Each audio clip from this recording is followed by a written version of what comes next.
1200 রোগীর ম্যাক্সিমাম 800 রোগীর কাছ থেকে আপনি 2 টাকা করে বেশি দিচ্ছেন। এই 1600 টাকা আপনি কোথায় রাখবেন বা কাকে দিবেন?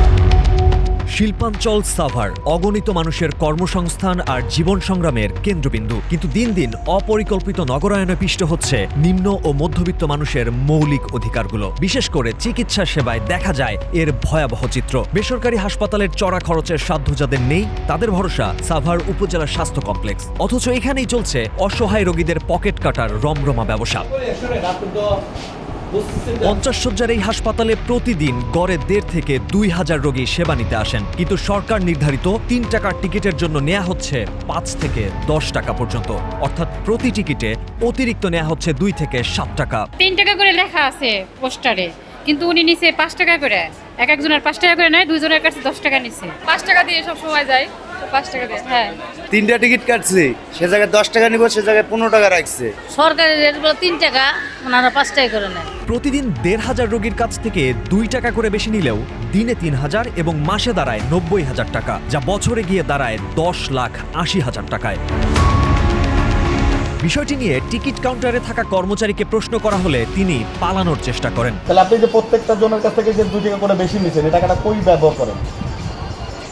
এটা তো বেশি নেওয়া যাবে না, রাখা হয়ে যায় আর কি। আর হয়ে যায়, তো হয়ে যাওয়ার পরে এই টাকাটা কোথায় যান? কোথায় দেন এটা? টাকাটা কোথায় দেন বলেন? জমা দেন কোথায়? জমা দেন না আপনারা বাসায় নিয়ে চলে যান এই টাকাটা? আমরা ক্লিয়ার, আমি তো আপনার ভাই বন্ধু মানুষ, বলেন সমস্যা নেই। এমনি আপনি টাকাটা নিয়ে কোথায় যান? না, ঘটনা থেকে আমাদের পুরো টাকাটা কিন্তু আপনি যেভাবে মনে করেন যে প্রত্যেকে যে 2 টাকা এভাবে হয় না। আমি 30 জনকে পেয়েছি এ পর্যন্ত। 30 জনের কাছে জিজ্ঞেস করছি, 30 জনের কাছ থেকে আপনি নিয়েছেন এবং তারপরে সকাল থেকে পর্যন্ত প্রায় 1200 রোগী দেখেছে, 1200 রোগী টিকিট নিয়েছে। 1200 রোগীর ম্যাক্সিমাম 800 রোগীর কাছ থেকে আপনি 2 টাকা করে বেশি দিচ্ছেন। এই 1600 টাকা আপনি কোথায় রাখবেন বা কাকে দিবেন? বলেন, একটু বলেন, আমাকে বলেন না সিস্টেমটা কি একটু বলেন? সিস্টেমটা বলেন আমাকে। বলবেন তো। আমরা তো পিছে লিখে দিই, শুনেন, আমরা যদি টাকা দেই আমি পিছে লিখে দিই, ফেরত দিয়ে পিছে লিখে দিই, দেওয়া যেতে পারি না। এরকম দেখার কোনো লাইন তো আমি পাই নাই, কোনো একটা স্লিপেও দেখলাম না যে পিছনে লেখা আছে আমাকে যে লেখা টাকা থাকে। দেবেন। ভাই উনি নাই, আপনার স্যার নাই। একটু বসেন, স্যারলার কথা। না, স্যারের লোকে বলবো। তাহলে আপনি এটা নিতেছেন, আপনি টাকাটা কি স্যারের কাছে জমা দেন? আপনি ভাই 1 মিনিট আপনি স্টপ থাকেন। মানে বিষয়টা হলো, ভাই দাঁড়ান, বিষয়টা হলো আপনি আমাকে একটু বলেন যে এই যে টাকাটা যে আপনি নিছেন বেশি টাকা, এই টাকাটা দাদা ভাই আপনি কি স্যারের কাছে দেন? যেভাবে আপনি কষ্ট করেন ক্যামেরা ধরে, ওরা তো নাজিহাল হয়েছে। না না, এই তাহলে টাকা বলেন তো। আমি বলি শুনেন, আপনি তো বুঝতেছেন যে আপনি স্যারের সাথে একটু কথা বলতে দিলে।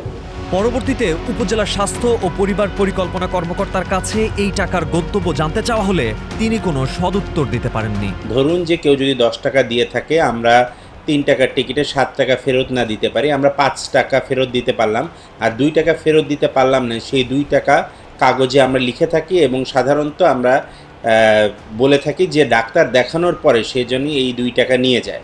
ইউজুয়ালি সাধারণত রোগীরা অনেকাংশেই দেখা গেল রোগী দেখানোর পরে বা সাধারণত দেখা যায় যে তারা বাসায় যাওয়ার সময় এই 2 টাকা বা 1 টাকা যেটা ডিউ থাকে সেটা সে ফেরত নিয়ে যায়। তো এখানে অবশিষ্ট কোনো টাকা জমা থাকে না।